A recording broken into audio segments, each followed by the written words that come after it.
Adesso passiamo alla delegazione francese con Cécile Dumas del Dipartimento Esteri del Partito Comunista Francese, responsabile delle politiche dell'immigrazione. Questa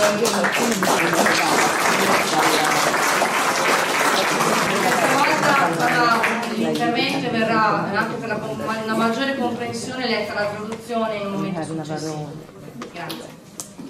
Bien, merci de votre invitation et en effet je vais vous parler français, même si je suis une voisine de l'Italie puisque je vis dans les Alpes-Maritimes et je suis élue à Antibes à côté de Nice. Donc, chers camarades, je tiens tout d'abord à remercier les camarades du Parti communiste italien d'avoir organisé cette initiative. Le Parti communiste français tenait à être présent à votre initiative malgré les agendas compliqués et malgré la réunion du Conseil national de ce week-end. Je les rejoindrai donc demain matin pour finir nos travaux. Au moment où je vous parle, mes camarades sont mobilisés devant Matignon pour marquer la fin du grand débat que nos élus locaux, nos parlementaires ont initié en même temps que les grands shows télévisés du président des riches, du président Macron. Le Parti communiste français va commencer son Conseil national dans les rues pour énoncer 10 propositions pour la France qui veulent répondre aux aspirations populaires que nous entendons dans beaucoup d'endroits en ce moment. Des aspirations à plus de justice sociale, à plus d'égalité, à plus de démocratie, à plus de liberté, à plus de respect de notre planète. Dans ces 10 propositions, il y a évidemment notre volonté d'en finir avec l'austérité européenne et de donner priorité aux dépenses sociales et écologiques. Vous le savez, notre pays traverse un moment de mobilisation sociale très important. Avec les Gilets jaunes, bien sûr, dont vous avez sûrement entendu parler, mais pas simplement. Avec de multiples mobilisations devant les établissements scolaires, devant les entreprises, dans la fonction publique, dans le domaine de la santé, etc., etc. Il y en a de multiples partout dans le pays. Mais vous le savez aussi, ces mobilisations ont du mal à trouver des réponses politiques et ne vont pas forcément vers des réponses progressistes.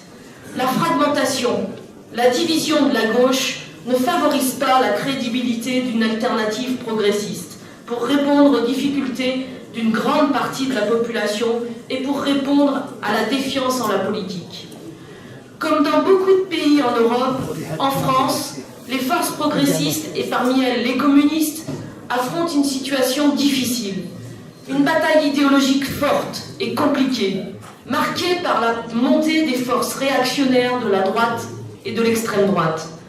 Le néolibéralisme se présentant comme le modernisme qui veut achever nos droits sociaux, comme la sécurité sociale et les services publics.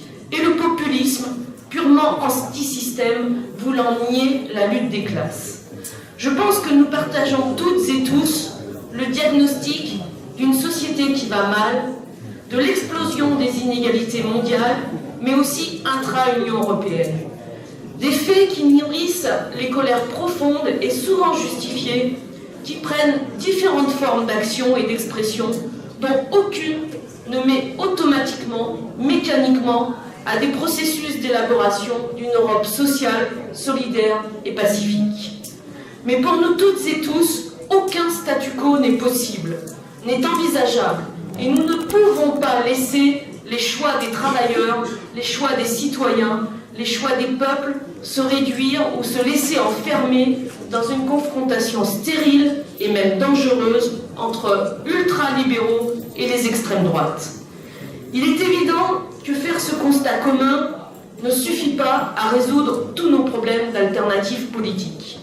Cependant, nous pouvons être satisfaits de cette initiative, de l'existence de cet appel commun pour une Europe des travailleurs et des peuples, qui est signé par plus de 20 partis en Europe, tout comme nous pouvons être satisfaits de l'existence d'une plateforme du PGE, au moment où quelques-uns cherchent à déstabiliser des rassemblements européens, tout comme nous continuerons, nous, Parti communiste français, à travailler à élargir encore la participation du Forum européen, comme ça s'est passé à Marseille et à Bilbao, comme un espace de débat permanent entre forces progressistes, communistes, écologistes et de gauche. besoin de nous rencontrer, d'échanger, de rassembler, de faire converger les luttes de nos différents pays. Et le fait que nous nous retrouvons pour parler d'Europe, un sujet qui a pu être clivant entre nos organisations et même à l'intérieur de nos différentes organisations, est très encourageant. Toutes nos organisations, tous les signataires de ce texte ne seront pas forcément engagés dans les élections européennes. Et nous savons toutes et tous que dans beaucoup de nos pays, les forces progressistes, communistes, écologistes, les forces de gauche vont aller à ces élections d'une manière très dispersée. Mais tous les actes qui permettront de faire avancer la nécessité de faire dérailler et même d'abroger le pacte de stabilité budgétaire européen, bras armés de l'austérité imposée dans tous nos pays, seront les bienvenus et participeront à la bataille idéologique et politique nécessaire pour la transformation et la construction d'une autre Europe. Il y a bien sûr urgence à centrer le projet européen sur des priorités sociales qui permettent d'ouvrir la voie de manière durable à un véritable co-développement entre les peuples européens et impulser un nouveau modèle social avancé commun à tous les Européens. Il y a bien sûr urgence à travailler ensemble à une Europe de paix, de coopération avec tous les peuples du monde, une Europe de la fraternité. En cela, nous savons, nous, Français, que la diplomatie d'Emmanuel Macron et celle de l'alignement permanent avec Washington, d'une militarisation croissante du continent, est un danger pour la paix. Nous refusons de placer la sécurité et la paix des Européens sous la tutelle de l'OTAN, de Donald Trump. Nous refusons de continuer à faire de la Méditerranée un champ de mort ou un champ de chasse aux migrants. Pour éviter cela, nous avons besoin d'une autre Europe, d'un autre rôle de l'Europe.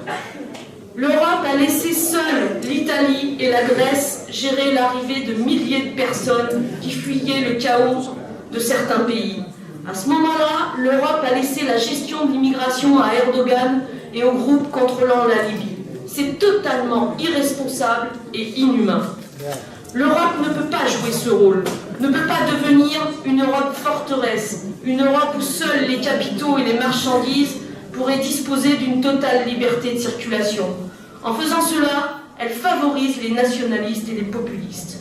Nous portons l'idée d'une Europe solidaire et de pays hospitaliers et fraternels. La paix, la justice, le désarmement, le respect du droit international sont des batailles à mener ensemble et cette campagne des élections européennes peut en être un moment fort. Et permettez-moi de rappeler notre exigence commune de solidarité renforcée avec Cuba, avec le peuple vénézuélien, avec les forces de progrès,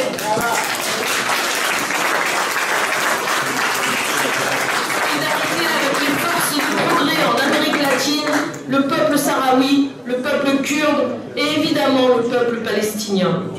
Voilà. Ce sont une partie de ce que nous essayons de porter dans la campagne que nous menons avec la liste menée par Yann Brossard, que nous avons nommée Pour l'Europe des gens, contre l'Europe de l'argent. Nous menons une campagne difficile dans une période compliquée où la gauche est fracturée et au milieu de médias qui veulent faire sans nous. En effet, 2 grandes chaînes de télévision font un débat sur les élections européennes et refusent d'inviter notre chef de file. Nous menons une campagne de terrain, de débat de proximité, et nous ressentons bien le danger de l'abstention et nous essayons d'expliquer l'importance d'avoir des députés européens. Nous continuons à penser que malgré toutes les difficultés que rencontrent les communistes et les forces de progrès dans notre pays, en Europe, à travers le monde, difficultés que nous ne pouvons ni ignorer ni minimiser, mais la possibilité existe que nous trouvions la voie de l'unité, du rassemblement, des convergences et de l'inversion de rapports de force permettant d'avancer vers des objectifs de progrès sociaux, de liberté, de démocratie et de paix. Merci.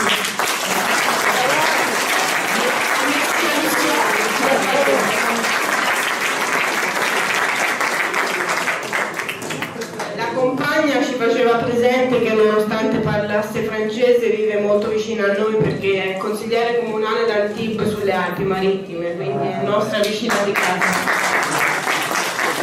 Cari compagni, innanzitutto a ringraziare i compagni del Partito Comunista Italiano per aver organizzato questa iniziativa. Il Partito Comunista francese teneva ad essere presente alla vostra assise nonostante le agende di tutti noi siano molto complesse e nonostante la riunione del Consiglio nazionale prevista proprio durante questo weekend che la compagna raggiungerà domani mattina per seguire la fine dei lavori. In questo momento in cui ci parla, i compagni del Partito Comunista francese sono mobilitati davanti all'Eliseo per sottolineare la fine del grande dibattito a cui i rappresentanti locali del PCF e i loro parlamentari hanno dato corpo nello stesso momento in cui contemporaneamente il presidente Macron ha avviato i grandi show televisivi. Il Partito Comunista francese sta per cominciare il proprio Consiglio nazionale per le strade, per annunciare le 10 proposte per la Francia che vogliono rispondere alle aspettative popolari che si ascoltano ovunque, le aspettative di maggiore giustizia sociale, di maggiore uguaglianza, di più democrazia, maggiore libertà, maggiore rispetto per il pianeta. In queste 10 proposte sta evidentemente la volontà del PCF di finirla con l'austerità europea e dare priorità alle spese sociali e per la tutela dell'ambiente. Lo sapete, la Francia sta attraversando un periodo di mobilitazioni importanti, sicuramente con i gilet gialli, ma non solo. Si moltiplicano manifestazioni davanti agli edifici scolastici, alle imprese e negli enti pubblici. Ma sapete che queste mobilitazioni hanno difficoltà a trovare risposte politiche e soprattutto non vanno necessariamente verso risposte progressiste. La frammentazione, la divisione della sinistra non favorisce la credibilità di un'alternativa progressista che risponda alle difficoltà di gran parte della popolazione dalla sfiducia nella politica. Così come in molti paesi d'Europa, in Francia le forze progressiste e con esse quelle comuniste affrontano una situazione difficile, una battaglia ideologica aspra e complessa, segnata dall'ascesa delle forze reazionarie della destra e dell'estrema destra, e il neoliberismo si presenta da un lato come un modernismo che vuole mettere fine ai diritti sociali e ai servizi pubblici, dall'altro come populismo puramente antisistema che vuole negare la lotta di classe. Credo che condividiamo tutte e tutti l'analisi che la società non funzioni per l'esplosione delle diseguaglianze nel mondo, ma anche all'interno dell'Unione Europea stessa. Questi fatti nutrono collere profonde e spesso giustificate e che prendono diverse forme di reazione e di espressione, nessuna delle quali porta automaticamente e meccanicamente a processi di elaborazione di un'Europa sociale, solidale e pacifica. Per noi tutte e tutti questo status quo non è possibile, non è concepibile e noi non possiamo lasciare che le scelte dei lavoratori, le scelte dei cittadini, del popolo siano ridotte o siano rinchiuse in uno sterile e al contempo pericolosissimo confronto tra ultraliberisti ed estrema destra. È del tutto evidente però che questa comune valutazione non è sufficiente a risolvere i nostri problemi di necessità di costruzione di politiche alternative. Tuttavia possiamo essere soddisfatti di questa iniziativa, dell'esistenza di questo appello per un'Europa dei lavoratori e dei popoli, che è sottoscritto da più di 20 partiti in Europa. Così come possiamo essere soddisfatti dell'esistenza della piattaforma della sinistra europea, nel momento in cui qualcuno sta cercando di destabilizzare i gruppi europei, così come continueremo a lavorare ad ampliare la partecipazione del Forum europeo, che è stato passato da Marsiglia a Bilbao, come spazio di dibattito permanente fra le forze progressiste, comuniste, ambientaliste e di sinistra. Abbiamo bisogno di incontrarci, di confrontarci, di serrare le fila, di far convergere le lotte dei nostri differenti paesi ed è incoraggiante il fatto che ci ritroviamo per parlare di Europa, un argomento che ha creato divergenze tra le nostre organizzazioni e anche all'interno stesso delle nostre organizzazioni. Tutti noi, tutti i firmatari di questo appello non saranno necessariamente impegnati nelle elezioni europee e sappiamo tutte e tutti che in molti dei nostri paesi le forze progressiste, comuniste, ambientaliste e di sinistra si presenteranno nei modi più disparati. Ma tutti gli atti che permetteranno di far avanzare l'idea della necessità di far saltare ed anche di abrogare il patto di stabilità di bilancio europeo braccio armato dell'austerità imposto in tutti i paesi, saranno i benvenuti e saranno parte della battaglia ideologica e politica necessaria per la trasformazione della costruzione europea. C'è grande urgenza di incentrare il progetto europeo su priorità sociali che permettano di aprire la strada in maniera duratura ad un reale co-sviluppo tra popoli europei e di dare un pulso ad un nuovo modello sociale avanzato e comune a tutti gli europei. C'è grande urgenza anche di lavorare insieme ad un'Europa di pace e di cooperazione con tutti i popoli del mondo, un'Europa di fratellanza. In questa noi sappiamo, noi francesi, che la diplomazia di Emmanuel Macron e quella di allineamento permanente con Washington, di un armamento crescente nei confronti del continente, è un pericolo per la pace. Rifiutiamo di mettere la sicurezza e la pace degli europei sotto l'egida della NATO e di Donald Trump. Rifiutiamo di fare del Mediterraneo un campo di morte o un campo di caccia al migrante. Per evitarlo abbiamo bisogno di un'altra Europa, di un'Europa che abbia un altro ruolo. L'Europa ha lasciato sole Italia e Grecia a gestire l'arrivo di migliaia di persone che fuggivano dal caos dei paesi di provenienza. In quel momento l'Europa ha lasciato la gestione dell'immigrazione ad Erdogan e ai gruppi che controllano la Libia. Tutto questo è totalmente irresponsabile oltre che disumano. L'Europa non può giocare questo ruolo, non può diventare una fortezza Europa, un'Europa dove soltanto i capitali e le merci potranno disporre di una totale libertà di circolazione. Così facendo si favoriscono nazionalisti e populisti. Noi siamo portatori dell'idea di un'Europa solidale, ospitale e fraterna. La pace, la giustizia, il disarmo, il rispetto del diritto internazionale sono battaglie da combattere insieme e questa campagna per le elezioni europee può esserne un forte momento. Permettetemi quindi di ricordare l'esigenza comune di rafforzare la solidarietà con Cuba, con il popolo venezuelano, con le forze di progresso in America Latina, il popolo israele, il popolo turco e ovviamente col popolo palestinese. Ecco, tutto questo è parte di ciò che tentiamo di portare nella campagna che conduciamo con la lista guidata da Jan Brossat, che abbiamo chiamato per l'Europa dei popoli contro l'Europa del denaro. Noi conduciamo una campagna difficile in un periodo complesso in cui la sinistra è divisa e in una situazione in cui i media vogliono escluderci. Infatti due grandi reti televisive hanno fatto un dibattito sulle elezioni europee ed hanno rifiutato di invitare il nostro capolista. Facciamo una campagna sul campo, di dibattito, di quartiere, spiegando l'importanza di avere deputati europei, oppure rischiamo forte il pericolo dell'astensione.